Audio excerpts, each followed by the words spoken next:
दुष्ट की मित्रता से संत की शत्रुता भी कल्याणकारिणी होती है। क्या? दुष्ट की मित्रता से संत की शत्रुता भी कल्याणकारिणी है। विद्वान को शत्रु बना लेना अच्छा है, लेकिन किसी दुष्ट मूर्ख को मित्र बनाना ये लाभकर नहीं है। शास्त्र ऐसी आज्ञा देते हैं। भगवान राम तो यहां तक कहते हैं कि नरक का वास मिले तो स्वीकार कर लेना, लेकिन दुष्ट का साथ नहीं करना। बारु भल तात नरक करि बासा, बारु भल तात दुष्ट संग जनि देय विधाता, दुष्ट संग बारु भल तात नरक करि बासा, बारु भल दुष्ट संग जनि देय विधाता, दुष्ट संग। परशुराम जी को क्रोध आया। हय वंशी क्षत्रियों से 21 बार पृथ्वी को विहीन किया, माने 21 बार क्षत्रियों को छांट छांट के मार मार के टुकड़े करते। एक क्रोध का ही तो दुष्परिणाम था। क्या समझे आप? निरपराधियों को बसों से उतार कर लाइन में खड़े करके गोलियों से भून देना, या तो इसमें काम है या लोभ है, या तो लोभ है या क्रोध है। निरपराधी की हत्या बिना क्रोध के, बिना लोभ के नहीं हो सकती। इस संसार में जितने अनर्थ हैं उन सब में ये 3 ही कारण हैं, या तो काम या क्रोध या लोभ। बचने का पर पर्वत अंत तो गट्टा। नारद जी के साथ दमयंती की शादी हो गई। फिर पर्वत मुनि घूमते घामते आए, देखा मामा जी की शक्ल, वो बेचारी पैर दबा रही और नारद जी चिंताग्रस्त बंदर की शक्ल। पर्वत मुनि ने कहा, मामा जी आप छुपाते नहीं तो ऐसा न होता। तो नारद जी ने कहा, बेटा मुझे श्राप न देते तो तुम्हें भी स्वर्ग जाने का रास्ता न रुकता। आखिर एक एक गलतियां तो दोनों में आ गई ना। तुमने क्रोध किया, क्रोध के कारण ऐसा हुआ। हमारे अंदर काम था, इसलिए काम के कारण ऐसा हो गया। जहां काम है, जहां क्रोध है, जहां लोभ है, वहां निष्कपट और प्यार हो ही नहीं सकता। गुरु शिष्य में भी कपट होगा, पिता पुत्र में भी कपट होगा, पति पत्नी में भी कपट होगा, भाई भाई में भी कपट होगा। जहां काम है या क्रोध है या लोभ, ऊपर से प्यार होगा लेकिन अंदर से कुछ ना कुछ कपट रहता है। कहते हैं 100 में सती, लाख में जति। सैकड़ों हजारों में स्त्रियों में कोई एक सती होती है और लाखों में कोई एक जति होता है, सदाचारी पुरुष होता है। तो इसका मतलब गड़बड़ियां होती रहती है ना। और ऊपर से प्यार पति पत्नी में बना है और अंदर खाने गड़बड़ियां भी होती जाती हैं, पता नहीं लग पाता है। लेकिन कपट है कि नहीं है? बोलो।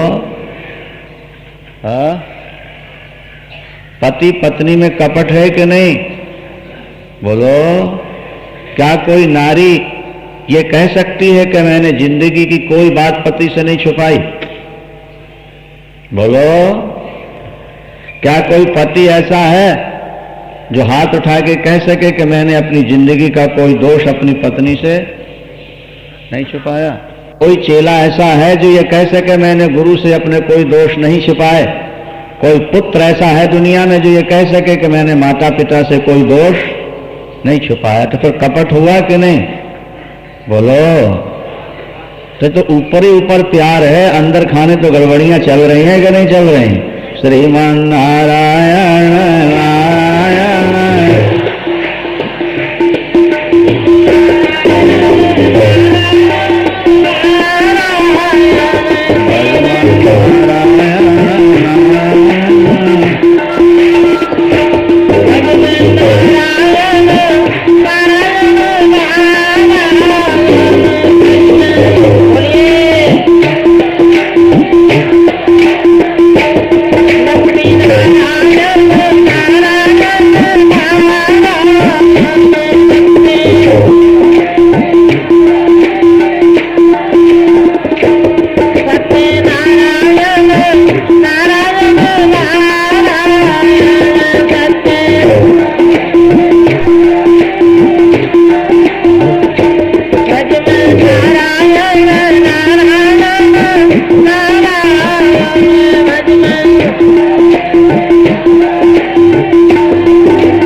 पर्वत मुनि ने कहा, मैंने माँ की उपासना की है मामा जी, अब मैं अपने तपोबल से श्राप को वापस ले लेता हूं, आपका मुख सुंदर हो जाए। सुंदर हो गया, जैसे संकल्प किया उन्होंने प्रार्थना की, पुण्य दिया। नारद जी ने कहा, तो मैंने भी माँ की उपासना की है, अब मैं भी आपको आशीर्वाद वरदान देता हूं कि आप स्वर्ग बेरोक टोक जा सकते हो, कोई रोक नहीं पाएगा। दोनों जहां के तहां ठीक हो गए। महर्षि वेदव्यास ये बतला रहे हैं, देवर्षि नारद स्वयं सुना रहे हैं कि माया बड़ी प्रबल है। माया के शस्त्र हैं काम, क्रोध, लोभ, मोह, मद और मात्सर्य। मोह, मद और मात्सर्य ये तीनों के अनुगामी हैं, ये तीनों के बच्चे कच्चे हैं, ऐसा समझना चाहिए। मूल में ये तीन ही दोष हैं और तीनों में सबसे पहले काम। हम एक पुस्तक लिखना चाहते हैं, समय कभी मिला, काम, काम और राम, इस पर विचार उठाए। काम और एक और काम है और दूसरी ओर राम है, ये दोनों का संघर्ष है। जो काम से जीत गया वो राम को पा गया, और जो काम से हार गया वो राम से बिछड़ गया। इस पर लिखने का विचार। माया का सारा पसारा यहीं से प्रारंभ होता है। ब्रह्म से प्रकट होती है प्रकृति, प्रकृति से प्रकट होती है बुद्धि, बुद्धि से अहंकार, और अहंकार तीन भागों में विभक्त हो जाता है। तमोगुणी अंश से पंच महाभूतों का निर्माण होता है, रजोगुणी अंश से इंद्रियां उत्पन्न होती हैं, और सतोगुणी अंश से इंद्रियों के देवता और मन की उत्पत्ति हुआ करती है। प्रकृति ने जब ब्रह्मा ने सृष्टि प्रारंभ करनी चाहिए तो सबसे पहले उन्होंने पंच पर्वा अविद्या का निर्माण किया, जिसमें प्रमुख भूमिका काम की रखी उन्होंने। यहां से ही सारा अनर्थ शुरू होता है। एटा बटा गंदे चित्र देखना, गंदी पत्र पत्रिकाएं पढ़ना, गंदे लोगों के पास बैठना, ये स्वयं के लिए नुकसानदेह है, ये समझने का प्रयास करो। ज्यादा धनवानों के पास बैठना नहीं, उनकी कोठी कारें ज्यादा देखना नहीं, अन्यथा तुम्हारे मन में भी वैसे ही बनने की बार बार इच्छा होती रहेगी, और ये ठगनी माया इन प्रलोभनों में डाल करके तुम्हारी कीमती जिंदगी को बर्बाद कर देगी। बुढ़ापा आ जाएगा, फिर पछतावा ही हाथ रहेगा। कवि ने लिखा कि क्षमा बुझ गई तो महफिल में रंग आया। क्या? क्षमा बुझ गई तो महफिल में रंग आया, और जिंदगी गुजर गई तब जीने का ढंग आया। क्षमा बुझ गई तो कोई नाच रही थी ना हॉल के अंदर, जब तक क्षमा दीपक जलता रहा तो उसका नाच बढ़िया नहीं था, बेढंगा नाच रही थी, और जब दीपक बुझ गया, अंधेला हुआ तो बढ़िया नाचने लगी हो, और संगीत भी बढ़िया चल पड़ा। लेकिन दर्शक कहते हैं कि क्षमा बुझ गई तो महफिल में रंग आया, और नाच बढ़िया नाचे भी तब दिखाई तो देते ही नहीं। क्षमा बुझ गई तो महफिल में रंग आया, और जिंदगी गुजर गई तो जीने का ढंग आया। कैसे जीना चाहिए बुढ़ापे में समझ में आता है, लेकिन अब तो ट्रेन निकल गई, अब प्लेटफार्म पर पहुंचने में फायदा क्या है? बोलो सांचे दरबार की।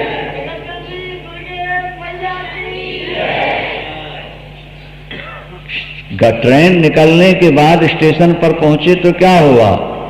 फसल सूख गई, अब अमृत बरसे तो क्या होगा? का बरसा जब कृषि सुखाने, का बरसा जब कृषि सुखाने, का बरसा समय चुके पुण्य का पछतानी, समय गफलत में जवानी बीत गई, बचपना बीत गया, अब बुढ़ापे में होश आई भी तो क्या कर पाओगे? अब तो मन केंद्रित नहीं रहा। पारे को एक बर्तन में बोतल में भरे हो आप, चाहे जहां ले जाओ, लेकिन अगर आपके संगमरमर के फर्श पर बोतल गिर जाए तो पारा कण-कण होकर के बिखर जाएगा पूरे हॉल के अंदर। महाराज उसको एकत्र करना, फिर क्या बचपन का मन तो बोतल में भरा हुआ पारा है, और जवानी और बुढ़ापा आते आते बोतल तो गई टूट और पारा बिखर चुका है पूरे हाल में। अब उसको समेटना बोलो मुश्किल है। एक व्यक्ति डड्डू तौल रहा था। डड्डू जानते हो नहीं? मेंढक को पंजाबी में डड्डू कहते हैं। वो तौल रहा था। एक तरफ तो उसने रख लिया किलो, 2 किलो, 5 किलो का बाट, और दूसरे तरफ जिंदा डड्डू तौल रहा था, मरे नहीं। तो वो क्या करे बेचारा, एक डड्डू को पकड़ के तराजू पर रखे, और जब दूसरा उठाने लगे तो वो फुदक जाए, उसको रख दे, फिर उसको पकड़े तो वो फुदक जाए। सारा दिन लगा रहा लेकिन तौल नहीं पाए। बुढ़ापे का मन भी जिंदा डड्डू की तरह होता। हाथ पैर सिकोड़ के बैठ जाओ, आंखें बंद कर लो, मन को अंदर ले जाओ, वो फुदक के पता नहीं कहाँ भाग के जा खड़ा होता। कभी पत्नी की चिंता करेगा, पोते की चिंता करेगा, बेटे की चिंता। तुम खींचते रहो, वो भागता रहता, तुम खींचते रहो, और अंत में तंग आके तुम भजन पूजन छोड़ देते हो कि मन तो लगता ही नहीं, अब करें क्या। क्योंकि मन को इतना ज्यादा तुमने पहले फैला दिया है, इतनी ज्यादा वासना, इतनी ज्यादा कामनाएं तुम्हारे अंदर भर गई, अब वो मन स्थिर नहीं रह पाता। क्षमा बुझ गई तो महफिल में रंग आया, जिंदगी गुजर गई तो। एक तारकासुर नाम का राक्षस हुआ महाराज, महाबलवान था। उसने भी कठिनतम तपस्या करके और वरदान मांग लिया था। वही वरदान पुराने जो अनेक बार आपने सुना, मेरी मृत्यु किसी पुरुष से न हो, कि 2 पैर वाले से न हो, 4 पैर वाले से न हो, पशु से न हो, पक्षी से न हो। अमित शक्ति उसने प्राप्त की, और उसके साथ साथ एक वरदान और मांग लिया उसने। पहले तो उसने कहा कि मुझे अमरता का वरदान दीजिए। उन्होंने, ब्रह्मा जी ने कहा ये तो संभव नहीं, कुछ निमित्त लो। तो बोले शंकर जी से जो पुत्र उत्पन्न हो वो मुझको मारे। भगवान शंकर से उत्पन्न पुत्र ही मुझे मारे। शिव जी का औरस पुत्र, औरस माने आत्मज। ऐसा वरदान क्यों मांगा उसने? तारकासुर को मालूम था कि सती के साथ भोलेनाथ का विवाह हुआ था, और दक्ष ने अपमान किया तो उन्होंने शरीर छोड़ दिया, और अब भोलेनाथ कैलाश में अखंड समाधि लगाए बैठे हैं। समाधि उनकी अखंड है, खुलेगी नहीं। सती समाप्त हो चुकी है, शादी होगी नहीं, औरस पुत्र होगा नहीं, मेरी मृत्यु नहीं होगी। बड़े चालाक होते हैं लोग भैया, सोच समझ के अपना जाल फेंकते हैं लोग। और ब्रह्मा जी ने कहा तथास्तु, जाओ। ऐसे ही शंकर की समाधि कोई खोल नहीं सकता। उनकी समाधि हमारी आपकी थोड़ी 10-5 बड़ आंखें मीटी और उठ के खड़े हो गए। रामायण में लिखा है कि समाधि लगाई उन्होंने तो 87,000 वर्ष के बाद आंख खुली। कितने? तुम 87 मिनट की लगा लो बाबा।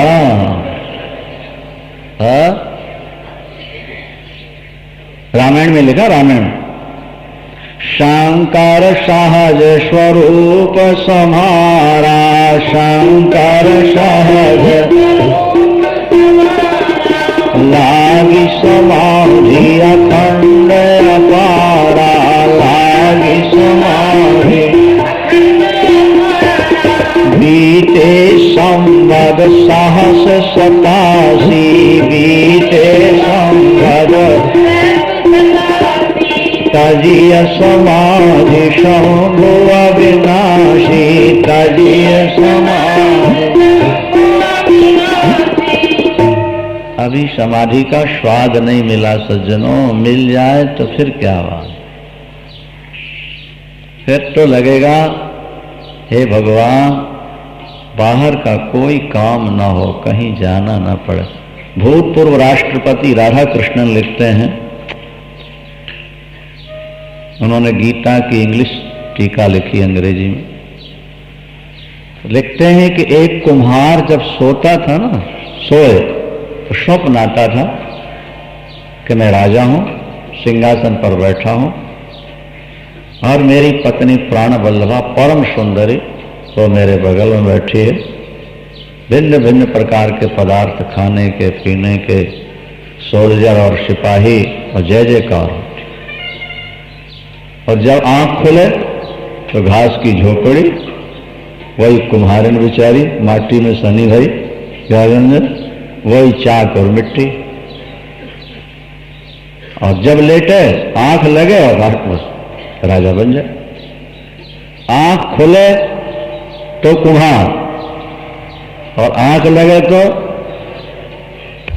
राधा कृष्णन लिखते हैं कि जब बार बार ऐसा होने लगा तो अब वो कुम्हार यही कोशिश करता है कि मैं जागूं कम सोऊं ज्यादा, क्योंकि जागने में कुम्हार हो मिट्टी साननी पड़ती है, घड़े बनाना पड़ते हैं, और सो जाऊं सपना आ जाए तो राजा बन के रानी मिलती है, उसका संयोग होता है और खाने पीने को ऐश, वहां कोई चिंता नहीं।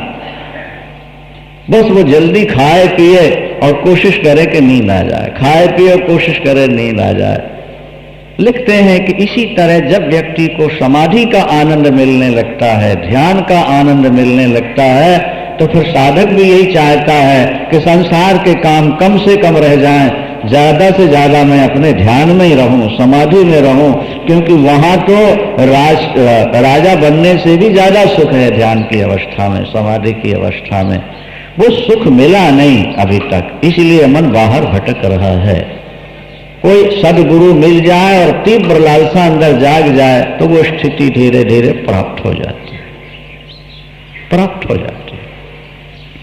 अष्टउतार का सुर ने बड़ा अत्याचार किया, चारों तरफ त्राई त्राई त्राई मच गई महाराज। अंत तो गत्वा सब देवता मिलकर फिर गए भगवान से प्रार्थना की, शंकर जी से, महाराज आप तो वरदान दे देते हैं, समस्या हम लोगों पर खड़ी होती है। ये राक्षस आपसे वरदान लेके सीधे ही हम पर हमला करते हैं, इनका निशाना देवता सब छीन लेते हैं, यज्ञ दान पूजा पाठ बंद। तो ब्रह्मा जी ने कहा भाई एक उपाय है। क्या उपाय है? कि भगवान शंकर को समाधि से जगाने का एक और प्रयास करेंगे। दूसरी ओर पर्वतराज हिमालय से कहा, पर्वतराज हिमालय से कि आप तप करो, सती ने जो शरीर छोड़ा है वो आपकी पुत्री बन के प्रकट हो जाए। पर्वत की पुत्री ही पार्वती कहलाती है। क्या? पर्वतस्या पत्या पार्वती। त्रिपुरा रहस्य एक ग्रंथ है भगवती के चरित्रों से भरा हुआ। उसमें लिखा है कि हिमालय ने तप शुरू किया है। पहले तो प्रार्थना की, मां हमारी बेटी बन जाओ। तो मां ने कहा मैं ज्योति रूपा हूं, जग जननी हूं, मैं किसी की बेटी नहीं बनती। हिमालय ने कहा कि भक्त की इच्छा पूर्ण करना भी तो आपका ही संकल्प है, भक्त जो चाहता है मैं वैसा करती हूं। परमात्मा का स्वरूप कैसा? बोले भक्त ने सोचा जैसा। पानी का आकार कैसा? बर्तन हो जैसा। बर्तन हो लंबे बर्तन में भरो, लंबा दिखेगा, चौकोर भर चौकोर देख, षटकोण भरो षटकोण हो जाए। पानी तो पात्र के आधार पर है ना, नहीं? भगवान की शक्ल कैसी है? बोले भक्त ने मन में जैसी डाई बना ली वैसी शक्ल बना लेगा। यानी भक्त स्वतंत्र है और भगवान परतंत्र है इस विषय में। तुम जिस रूप में परमात्मा को पाना चाहते हो वो शक्ल अपने अंदर बना लो, वो डाई अंदर बना लो भावना की। एक दिन परमात्मा उसी डाई में ढल करके तुम्हें दर्शन दे जाए। जाकी रही भावना जैसी उसका उदाहरण है। अष्टो, मैं आपको बेटी बनाना चाहता हूं जगन माते। हे मां, जब संसारी मां भी अपने बच्चों की जिद को पूरा करती है तो फिर आप तो जगन माता हो, करना पड़े। मां ने कहा मैं बेटी नहीं बनती। हिमालय ने अपनी पत्नी से कहा देवी मैं अपने पैरों में 100 रस्से बांधता हूं, रस्सियां, और डाल में बांध के रस्सियां मैं उल्टा लटक जाऊं। नीचे अग्नि कुंड है, उसमें हवन प्रारंभ करो मां के नाम से।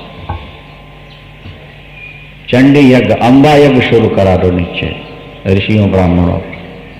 मैं केवल धुआं पी करके रहूं, उल्टा लटकूंगा। 1 वर्ष बाद 1 रस्सी काट दिया करना, 1 वर्ष बाद 1 रस्सी काटना। 99 वर्ष में 99 रस्सियां कटेंगी। 100वें वर्ष के अंतिम दिन भी यदि मां ना आए तो तुम अंतिम रस्सी काट देना। हवन सामग्री की जगह अपना शरीर ही हवन कर दो। अब फिर दोबारा जन्म लेके तपूंगा, और 1,00,000 बार ऐसा करना पड़ा तो करूंगा। एक बार मां को अपनी बेटी बना करके रहो। ये कथाएं हमें आपको सावधान करती हैं। हम लोग थोड़ा सा भजन करते हैं, थोड़े दिन तक करते हैं, सफलता न मिले तो गुरु और मंत्र दोनों को छोड़ देते हैं। ये गलत पद्धति है। हम कहा करते हैं कि जमीन को खोदते जाओ, कहीं ना कहीं तो पानी, पेट्रोल कुछ तो निकलेगा कि नहीं निकलेगा। और बार बार जगह जगह खोदते रहोगे 10-10, 20-20 फुट गहराई में, तो हजारों जगह खोदोगे तब भी कुछ नहीं बनेगा। एक मंत्र जो तुम्हें मिल जाए, एक साधना मिल जाए, लग जाओ उसमें, छोड़ना नहीं। जन्म कोटि लग रगर हमारी, जन्म कोटि लगर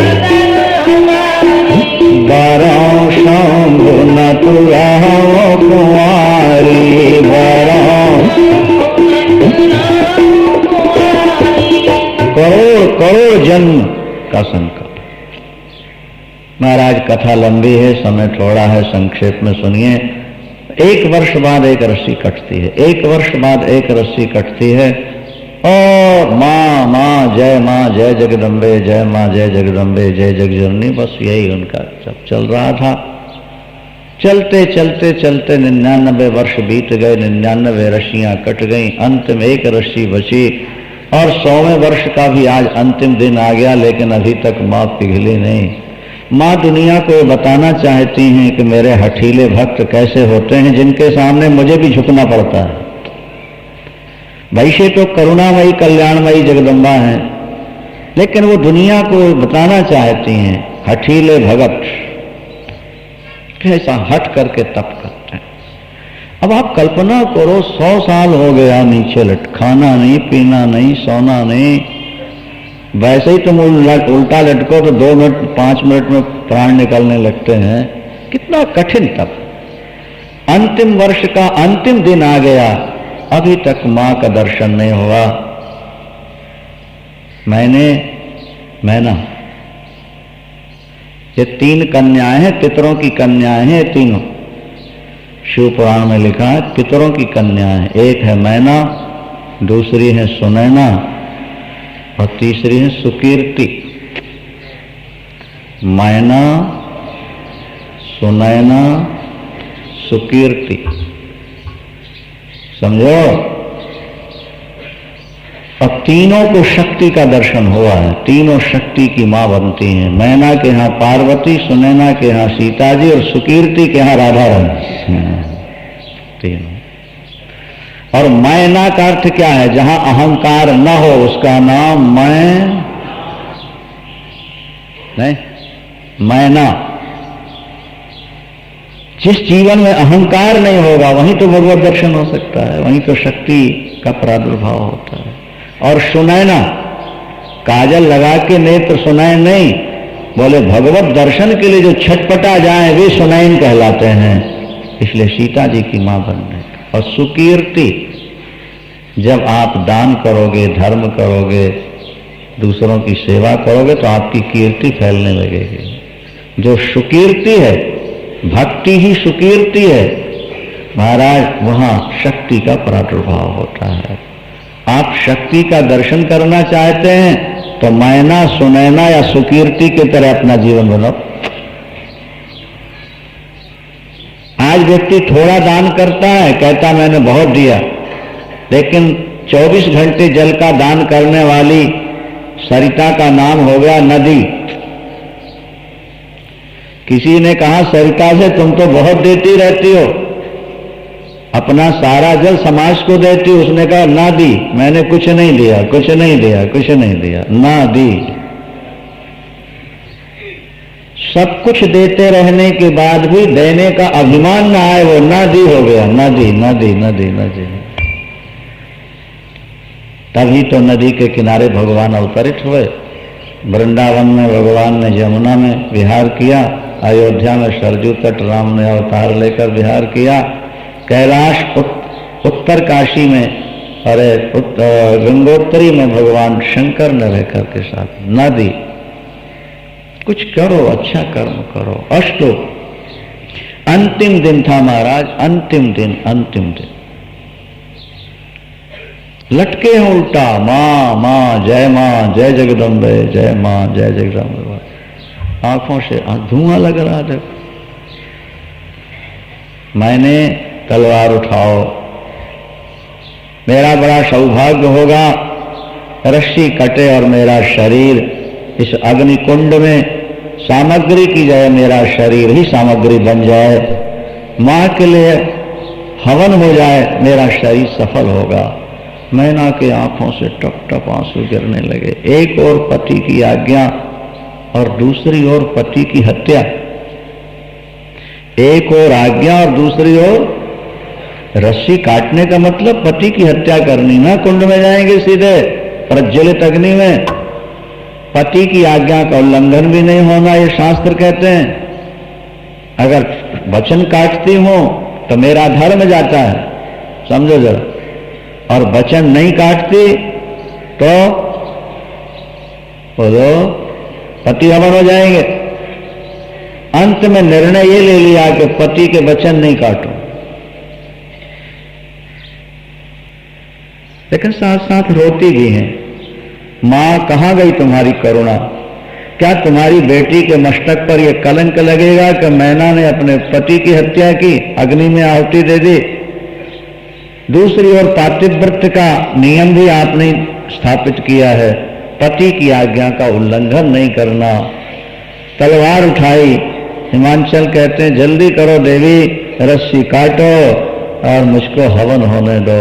जोर से रोने लगी मैना, माँ ये कलंक मेरे माथे न लगे कि मेरे हाथों मेरे पति अग्निकुंड में जाएं। आज्ञा का उल्लंघन तो मुझसे हो नहीं सकेगा। माँ माँ दया करो, प्रकट होकर माँ सांत्वना दो। जैसे तलवार उठाई रस्सी काटने के लिए, माँ ने प्रकट होकर हाथ पकड़ लिया। देवता पुष्प वर्षाए, बाजे बजाए, महाराज जय जय। परम्बा भगवती महामाया ने कहा, हिमांचल तुम्हारा तप सफल हुआ, तुम्हारी प्रतिज्ञा पूर्ण होगी, मैं तुम्हारी बेटी बन करके आऊंगी। इसलिए भगवती परम्बा पार्वती के रूप में अवतरित होते हैं। फिर कठिन तप होता है, लंबा प्रसंग है ये तो पूरा पूरा। यहां ऋषियों ने फिर उपाय किया, भगवान शंकर से प्रार्थना की। सप्त ऋषि वहां परीक्षा लेते हैं पार्वती अम्बा की। उनका तो दृढ़ संकल्प था और अंत तो गत्वा भगवान शंकर का विवाह होता है पार्वती अम्बा से। कार्तिकेय की उत्पत्ति होती है अम्बा पार्वती। मां तो क्या गर्भ धारण करेंगी, उनके तो संकल्प मात्र से ही भगवान शंकर का दिव्य तेज गंगा तट पर गिरा है और वहां कार्तिकेय की उत्पत्ति होती है और कृत्तिकाओं ने बालक को उठाया है। कृत्तिका नक्षत्र होता है अपने ज्योतिष में 27 नक्षत्रों में, उसमें 6 तारे हैं, अभी ऊपर दिखाई देते हैं। 6 तारे हैं कृत्तिका नक्षत्र में, उन 6 ने उठा लिया और वो चाहती है मेरा दूध पिए, वो चाहती है मेरा दूध पिए, वो चाहती है मेरा दूध पिए। तो कार्तिकेय भगवान ने 6 मुख बना लिए और सभी माताओं का दूध एक एक मुख से पिया, सबकी कामना पूर्ण की। देवता पुष्प वर्षा करके बाजे बजाए। कृत्तिका, इसलिए कार्तिकेय नाम पड़ा। भगवान शंकर के ज्येष्ठ पुत्र का, बड़े पुत्र का नाम कार्तिकेय नाम क्यों पड़ा? कृत्तिकाओं के द्वारा वो पालित हुए। फिर देवता आए, कृत्तिकाओं ने फिर भगवान शंकर को समर्पित किया देवताओं के कहने से। ज्येष्ठ पुत्र को पाकर पार्वती अम्बा, भगवान शंकर बहुत प्रसन्न हुए। देवता आ गए, प्रभु ये सारा उपाय हमने तारकासुर को मरवाने के लिए किया था, काम को भी भस्म किया पहले तो शंकर जी ने, फिर नया अनंग नाम रखा, लंबी कथा है। तो प्रभु अब इनको हम सेनापति बनाएंगे। ये देवताओं के सेनापति बनते हैं। कौन? कार्तिकेय भगवान, कार्तिकेय भगवान। और फिर तारकासुर को उन्होंने ललकारा है महाराज, वो अपनी सेना लेके भीषण युद्ध कर, देवता तो जीते नहीं सकते थे उससे, अंत तो गत्वा लड़ते लड़ते कार्तिकेय भगवान ने तारकासुर को समाप्त, एक शक्ति ऐसी चलाई उसके सामने आकर, धज्जियां उड़ गई, तारकासुर समाप्त हुआ। देवता पुष्प वर्षाए, बाजे बजाए और जय जयकार करते हैं, स्तुति होती है। कार्तिकेय भगवान का चरित्र हुआ। अब आपको संक्षेप में हम सत्यवान सावित्री का चरित्र सुनाते हैं। उससे पहले एक भजन होगा, भजन के बाद आप लोग आगे कथा सुनेंगे। आज ही आज की कथा है, कुछ विलंब भी हो जाए तो बैठे रहेंगे, सुनेंगे। अभी जो सुना रहे थे वही सुनाओ भैया, रस से भरिए। राधा रानी चरण बंदो बारंबार, जिनकी कृपा कटाक्ष को चाहत सदा गोपाल। सभी बोले प्रेम से। मीठे रस से भरोड़े राधा रानी लागे, महारानी लागे, मने खारो खारो गंगा जीरो पानी लागे। मीठे रस से जय जय बोलिए।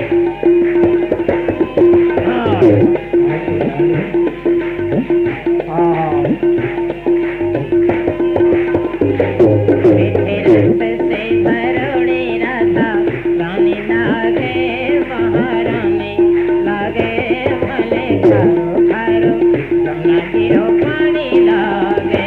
मीठे प्यारे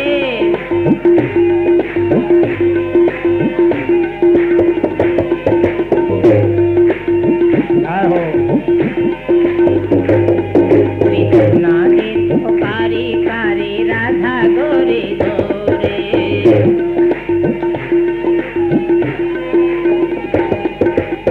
नागे तो कारी कारी राधा गोरे गोरे।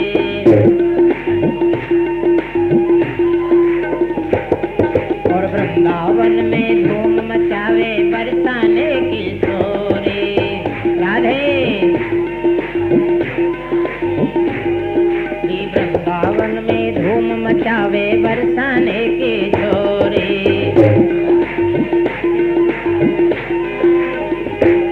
रस रूप की रंगीली रजधानी लागे, रजधानी लागे, मन खारो खारो गंगा जीरो पानी लागे। मीठे रस से राधे ताली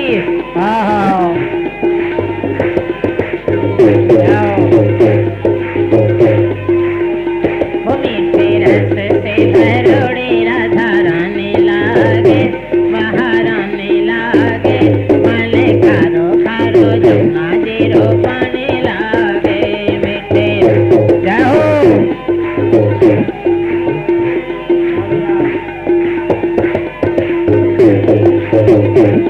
अरे राधा शक्ति यमुना भक्ति ये दोनों ही महान। राधा शक्ति राधा शक्ति यमुना भक्ति ये दोनों ही महान।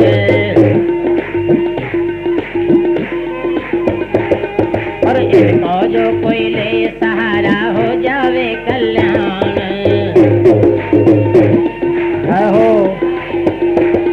हाँ इनका जो कोई ले सहारा हो जावे कल्याण।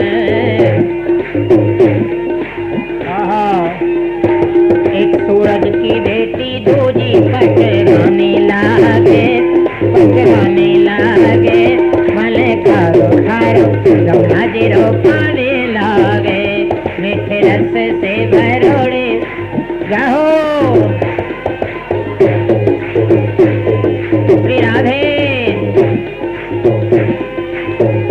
मीठे रस से भरोड़े राधा गाने लागे महारानी लागे मन खारो खारो जमुना गिरो पानी लागे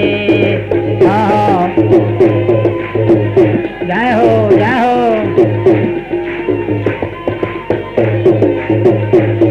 अरे ना भावे वन माखन मिश्री ना कोई और मिठाई अरे ना भावे वन माखन मिश्री ना कोई और मिठाई और मारी जुगड़ानी ने भावे राधा नाम मलाई जय जय हाँ मारी जुगड़ानी ने भावे राधा नाम मलाई ब्रसवान की किशोरी गुड़ धाने लागे मले खारो खारो जमुना जीरो पानी लागे मीठे जय जय जय हो राधे मीठे रस से भरोड़े राधा राने लागे महारानी लागे मले खारो खारो जमुना जीरो पानी लागे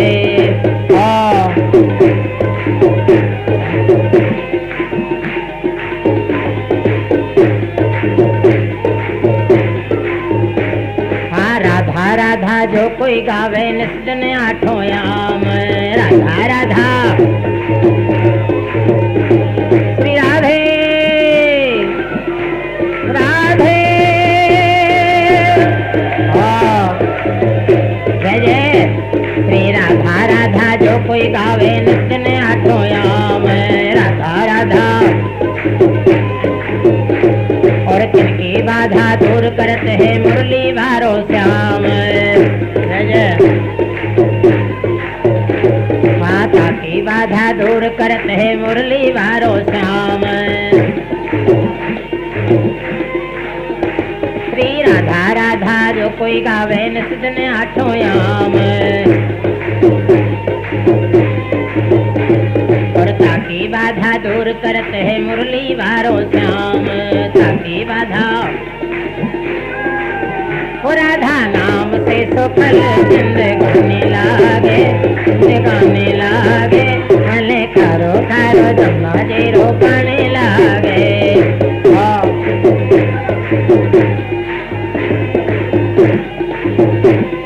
जय हो जय हो मीठे रस से भरोड़े राधा रानी लागे महारानी लागे भले खारो खारो जमुना जीरो पानी लागे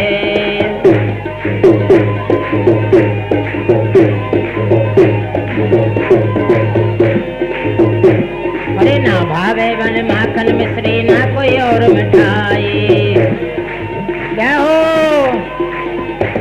और मारी जिगड़ानी ने भावे राधा नाम मलाई राधा नाम से सफल जिंदगानी लागे भले खारो खारो मीठे रस से भरोड़े राधा रानी लागे महारानी लागे भले खारो खारो जमुना जीरो पानी लागे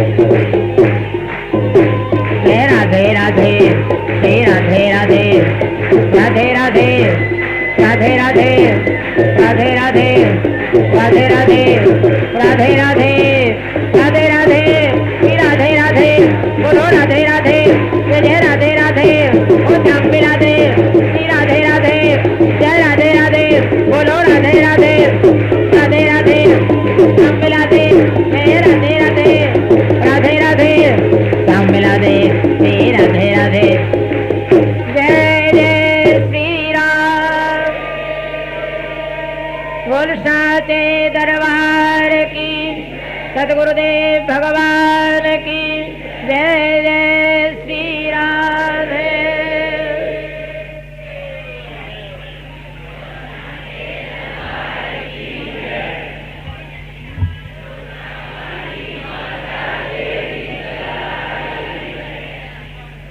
राधा शक्ति हैं, शक्ति का ही स्वरूप है। शक्ति की आराधना करने वाले में शक्ति का संचार स्वाभाविक होने लगता है। शक्ति के द्वारा ही सब कुछ होता है। सावित्री भी शक्ति हैं, सावित्री। गंगा भी शक्ति है और तुलसी भी शक्ति है। धीरे धीरे बढ़ते बढ़ते आप देखोगे कि सारा ब्रह्मांड ही शक्ति है। इस सारे ब्रह्मांड को शक्ति ने ही धारण कर रखा है। पृथ्वी के नीचे जल है। कहते हैं भगवती ने वायु के रूप से नीचे जल को थाम रखा है और जल को कच्छप ने थाम रखा है और कच्छप के ऊपर शेषनाग है और शेषनाग के ऊपर पृथ्वी है। पृथ्वी, शेषनाग, कच्छप, जल और वायु, ये सब के सब शक्ति के ही प्रतीक हैं। शक्ति दिखाई नहीं देती और हर कार्य शक्ति के द्वारा ही संचालित होता है। उदाहरण के तौर पर मैग्नेट लोहे को खींचता है। मैग्नेट दिखता है, लोहा दिखता है, लेकिन खींचने वाली शक्ति नहीं दिखती, पर कोई शक्ति है जो लोहे को खींच रही है। पंखा चल रहा है, पावर चला रहा है, लेकिन चलाने वाला पावर दिखाई नहीं देता। दिखाई न देने वाला पावर पंखे को चला रहा है।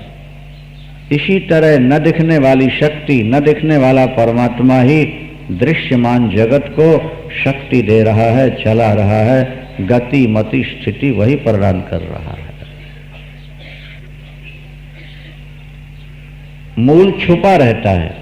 आपको वृक्ष खड़ा दिखाई देता है, लेकिन जड़ों के आधार पर खड़ा है, जड़ें दिखाई नहीं देती, वो छुपे रहते हैं।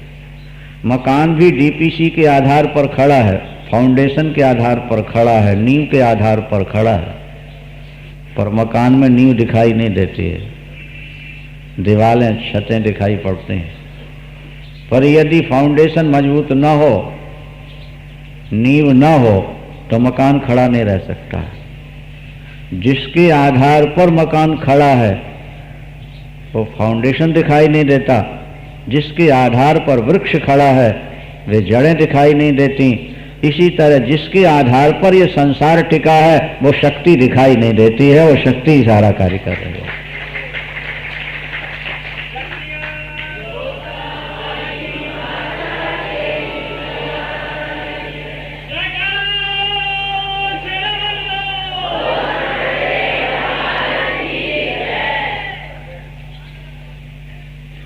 सावित्री की आराधना करने वाला कभी मूर्ख नहीं होता। बसंत पंचमी को जो सरस्वती का पूजन करते हैं, ज्येष्ठ मास की चतुर्दशी अमावस्या को जो सत्यवान सावित्री की पूजा करते हैं, व्रत करते हैं, उनके जीवन में सदा सुख और शांति का संचार होता है। उनकी आयु बढ़ती है, उनकी बुद्धि बढ़ती है और संपत्ति भी बढ़ा करती है। कुछ लोग कहते हैं महाराज अनेक देवताओं का वर्णन है, एक ही का हो तो ठीक है। हमने कहा वो तो अच्छी बात है, लेकिन अनेक में एक को देखना यही तो विवेक है। एक ही अनेक बना है, अनेक में एक ही है। इस विज्ञान को समझ लेने वाला व्यक्ति ही यथार्थ में तत्ववेत्ता कहलाता है। अनेक में एक और अनेकों में एक और एक में अनेक, एक ही अनेक और अनेकों में एक। इस सिद्धांत को बुद्धि में बैठालना है। और हम इसके लिए उदाहरण दिया करते हैं कि पहले बच्चों को जब केजी में अक्षर पढ़ाते हैं तो अक्षरों के साथ चित्र भी बनाए रहते, ठीक है भाई। चित्र की क्या जरूरत है अक्षरों के साथ? आ के साथ आपने अंगूर बना दिया, आ के साथ आम बना दिया, ई के साथ ईख बना दी, ऊ के साथ उल्लू बना दिया, नहीं। उन चित्रों क्या है? बोले बच्चे चित्र तो देखते रहते हैं, पदार्थ देखते रहते हैं, पदार्थ के माध्यम से अक्षर याद आ जाते हैं। ईख को देखते ही ई याद आ जाएगी, उल्लू को देखते वो याद आ जाएगा। तो अक्षरों को समझाने के लिए चित्र बनाए जाते हैं। इसी तरह परम तत्व को समझाने के लिए मूर्तियां बनाई जाती हैं।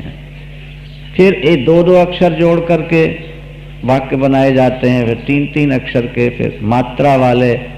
और जब विद्यार्थी ये सब पढ़ लेता है तो फिर आगे चित्रों की भी जरूरत नहीं रहती, खाली अक्षरों से उसको ज्ञान होता रहता है। और जो उसने वहां पढ़ा वही सारे अक्षर हर ग्रंथ में नजर आने लगते हैं। आपकी उपासना भी क्रमिक विकास के आधार पर चले और बढ़ते बढ़ते बढ़ते यहां तक पहुंच जाए कि आप जहां देखें वो एक ही तत्व आपको नजर आने लगे, आपका कल्याण हो जाएगा। सनातन धर्म की जो प्रणाली है वो दार्शनिक प्रणाली है, वो वैज्ञानिक प्रणाली है, क्योंकि ये इतिहास अनादि है। बहुदेववाद में भी जहां आप देखते हो किसी देवता को, सिर तो झुक जाता है। एक व्यक्ति एक ही जगह भगवान को मानता है, खुदा को, गाट को, तो एक जगह जाएगा तो ही सिर झुकाएगा, बाकी जगह तो उसको कुछ नहीं होगा ना। और हम पीपल को भी भगवान मान लें, तुलसी को भी मान लें, केले को भी मान लें, और भिन्न भिन्न देवताओं की आकृतियों को भगवान मान लें, जब चलेंगे तो ये हजारों दिखेंगे रास्ते में। जहां जहां से निकलेंगे सिर झुकाते रहेंगे, झुकाते झुकाते, स्मरण करते करते संसार भूल जाएगा, वो देवता ही याद रह जाएंगे, एक बन जाएगा, हमारा कल्याण हो जाएगा। क्या समझे? एक जगह ईश्वर को मानने के बजाय सारे जगत में ईश्वर को मानना है। और उसके मानने की प्रक्रिया यही है कि धीरे धीरे क्रमिक विकास। जैसे विद्यार्थियों को पहले एक एक अक्षर पढ़ाया केजी में, फिर 2 जोड़ के पढ़ाए, फिर 3 जोड़ के, फिर 4 जोड़ के, फिर मात्राएं लगा के, ठीक है ना, और उसके बाद फिर पढ़ने लगता है आराम से। तो हमारे यहाँ भी यही चला है, क्रम से बढ़ते बढ़ते बढ़ते व्यक्ति आगे पहुंच जाता है। महाराज अश्वपति ने सावित्री की समाराधना की, उनके संतान नहीं थे, तो भगवती ने प्रकट होकर दर्शन दिया। देवता पुष्प वर्षाए, बाजे बजाए और जय जयकार करते हैं। अंत तो गत्वा भगवती ने कहा, बोलो राजन क्या चाहिए? मां पुत्र चाहिए, पुत्री, कुछ भी हो जाए।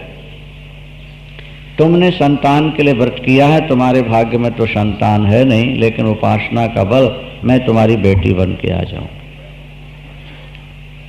सावित्री के रूप में आई। उस लड़के से लड़की भली जो सात्विक हो, सदाचारिणी हो, भक्ता हो। सावित्री सरस्वती का रूप थी, बड़ा तेज, बड़ा प्रभाव। माता पिता बहुत प्रसन्न थे पुत्री को पा करके। जब कुछ बड़ी हुई, विवाह का प्रसंग चला, तो महाराज द्युमत सेन कुमार, द्युमत सेन नाम के एक राजा थे, उनके पुत्र का नाम था सत्यवान। राज्य तो छिन गया था उनका, नेत्र नहीं थे, सब छीन लिया शत्रुओं ने। फिर भी सत्यवान सत्यवान थे, बड़े सात्विक थे, वही चंद सुदर्शन की तरह जो आपने सुना पहले। सावित्री ने सत्यवान को स्वीकार कर लिया, इनके साथ विवाह होगा। देवर्षि नारद पहुंच गए, उन्होंने कहा बेटी अभी समय है, क्योंकि जब तक लामा फेरे न हो जाएं तब तक अपने मन को बदला जा सकता है। लामा फेरे होने के बाद फिर नहीं हो। भारतीय संस्कृति के आधार पर क्यों परिवर्तन? क्यों? बोले इसलिए कि ठीक 1 वर्ष बाद सत्यवान की मृत्यु हो जाएगी। सावित्री ने कहा देवर्षि जी, वे 1 वर्ष बाद समाप्त हों या 100 वर्ष बाद समाप्त हों या 1 दिन बाद ही समाप्त हो जाएं, अब जो मन में एक बार संकल्प उठ गया उसका परिवर्तन नहीं होगा। भारतीय नारी एक ही पति चुनती है, एक को ही अपने मन में बसाती है, फंसा लिया। शादी होने दो आप, और किसी से न कहिएगा, किसी को जानकारी नहीं। सावित्री को एकांत में बता दिया। अब तो महाराज शादी हो गई, सावित्री जी आई, नहीं बताया सास को, ससुर को, पति को, किसी को। एक टाइम भोजन करती हैं, रात दिन माँ का चिंतन करती हैं। कल्याणमयी करुणामयी जगदम्बे माँ, आप ही किनारा लगाओ। जब 3 दिन शेष बचे तो भोजन छोड़ दिया। अविरल अश्रुओं की धारा है, निरंतर का चिंतन है। न रात को सोना है, न दिन में खाना है, बस केवल माँ माँ क्या होगा पुकारते रहना है। अंतिम दिन सत्यवान लकड़ी तोड़ने जा रहे हैं काटने के लिए। सावित्री ने कहा आज मैं साथ चलना चाहती हूँ। बताया नहीं कारण क्या है, मां से पूछो। आजकल का तो छोकरा अपनी पत्नी को अपनी इच्छा से लेके घूमता है ना, माँ बाप से पूछने की जरूरत नहीं है क्या? प्राचीन काल में ऐसा नहीं था। जब तक पुत्र के माता पिता जीवित रहते थे उनसे पूछकर ही आगे कदम उठाते थे। एक मर्यादा थी, एक धर्म था।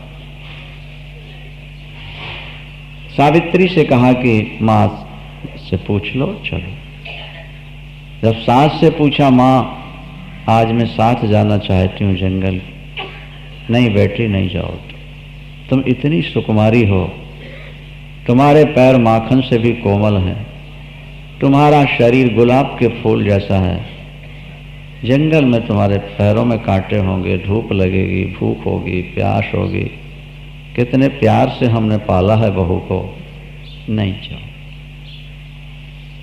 जो आज्ञा माता, मेरी इच्छा थी कि आज मैं साथ जाऊं, जिद नहीं, जो आज्ञा पर इच्छा थी कि आज साथ जाऊं। ससुर को पता लगा, उन्होंने कहा देवी पत्नी से बेटी को जाने दो। सावित्री बेटी तुम जाओ पति के साथ। क्यों रोका? बोले मैं केवल इसलिए रोक रही थी कि इतनी सुकुमारी जंगल में कैसे रहे, जैसे सीता जी को कौशल्या जी रोक रही थी। महाराज जुमत सेन ने कहा 1 वर्ष हो गया बेटी को आए हुए, बहू को, आज तक मैंने आवाज नहीं सुनी कैसी है। साल में कोई मांग नहीं रही, हम कभी कुछ पूछते रहे तो उत्तर यही मिलता था, पिताजी सब कुछ है, सब कुछ है, किसी वस्तु की मांग नहीं। आज उसने पति के साथ जाने को कहा तो हम उसकी पहली मांग ठुकरा दें? जाने। सास ने भी सिर पर हाथ रखा, गले लगाया, जाओ बेटी पति के साथ जाओ। ज्यों ज्यों दिन ढल रहा था त्यों त्यों दिल की धड़कन बढ़ती जा रही थी। आज अंतिम दिन है, क्या होगा। पहुंचे, लकड़ी काटने के लिए जब पेड़ पर चढ़े और बस काट रहे थे, पैर फिसला और गिरने की देर, 2 सांस भी नहीं ले पाए, शरीर छूट। देखा कि यमराज जी स्वयं लेने आए हैं और अंगुष्ठ मात्र सूक्ष्म शरीर अंदर होता है, वायु इन आंखों से नहीं दिखता। वो तो जो तप करते हैं उनको वो शरीर दिख जाता। जैसे सूक्ष्म कीटाणु दूरवीक्षण यंत्र से ही दिखते हैं, इसी तरह देवताओं के शरीर तप करने से दिखाई देते हैं। देखा कि मेरे पति को लेकर यमराज चल रहे हैं। सावित्री पीछे पीछे चल पड़ी। काफी दूर निकल जाने के बाद यमराज ने मुड़कर देखा तो सावित्री पीछे पीछे आ रही है। रुक गए, बेटी इस शरीर से तुम पति के साथ नहीं जा सकती। यदि पति के साथ जाना ही अभीष्ट है तो शरीर छोड़ दो और चलो, और नहीं तो वापस लौट जाओ। उन्होंने कहा महाराज मैं इसी शरीर के साथ चलूंगी, साथ। यदि मैंने तप किया है, आराधना की है, मेरा धर्म सुरक्षित है, तो धर्म और आराधना मुझे इसी शरीर से आपके साथ ले जाए। लेकिन महाराज ये तो बताइए कि आपके नरक में कौन कौन से कर्म करने वाले आते हैं? किस कर्म से व्यक्ति स्वर्ग जाता है, किस कर्म से नरक जाता है, वो कौन सा कर्म है जहां गुरु की भक्ति प्राप्त होती है, माँ की भक्ति मिलती है, ईश्वर भक्ति प्राप्त होती है, उसमें कौन से कर्म कारण है। सुंदर स्वरूप, निर्मल बुद्धि, चिरायु दीर्घायु पति, पतिव्रता नारी किस पुण्य से मिला करते हैं। व्यक्ति के शरीर में चर्म रोग किस पाप से होता है, जन्म से अंधा व्यक्ति किस पाप से होता है, कोढ़ी क्यों होता है, संतानहीन किस कर्म से होता है, कौन कौन से कर्म करने वाले व्यक्ति नरक जाते हैं, उन गतियों का हमें वर्णन करके सुनाइए। बेटी तुम हो तो भी बच्ची, लेकिन तुम्हारा विवेक जागृत है, तुम बड़े बड़े प्रश्न कर रही हो। ओ तुम तो सरस्वती हो, सावित्री का अवतार हो, तुम बड़ी विदुषी हो, समझदार हो। अच्छा बेटी तुम वर मांगो, क्या चाहिए तुमको, जो चाहिए तो मांगो। हम तुम्हारी विद्वत्ता पर, तुम्हारी समझदारी पर बहुत प्रसन्न हुए। कहने लगी महाराज अगर आप देना ही चाहते हैं तो ये दीजिए कि मेरे पति सत्यवान से मेरे 100 पुत्र हों। बोलो सांचे दरबार की। मेरे पति सत्यवान से, मेरे ससुर के नेत्र राज्य चला गया है, वो वापस लौटाएं। मेरे कोई भाई नहीं है, मेरे पिताजी पुत्रहीन है, तो मेरे 100 भाई हो जाए। यमराज ने कहा बेटी जाओ, दिया, तीनों वरदान दिए तुमको। तुम्हारा पति वापस जाएगा, तुम्हारे ससुर के नेत्र वापस आएंगे, राज्य मिलेगा, राज्य मिले, और तुम्हें भाई भी मिल जाएंगे। अब तो वापस जाओ, लो अपने पति को। महाराज ये तो मिले ही जाएंगे, वापस तो जाने ही है, पर हमें हमारे प्रश्नों का उत्तर तो नहीं मिला अभी तक, मूल प्रश्नों को, जिनसे प्रभावित होकर आपने हमें ये वरदान दिए, उन प्रश्नों का उत्तर भी तो दीजिए। यमराज ने कहा बेटी सुनो, पाप कर्म करने वाले व्यक्ति नरक जाते हैं, शुभ कर्म करने वाले व्यक्ति स्वर्ग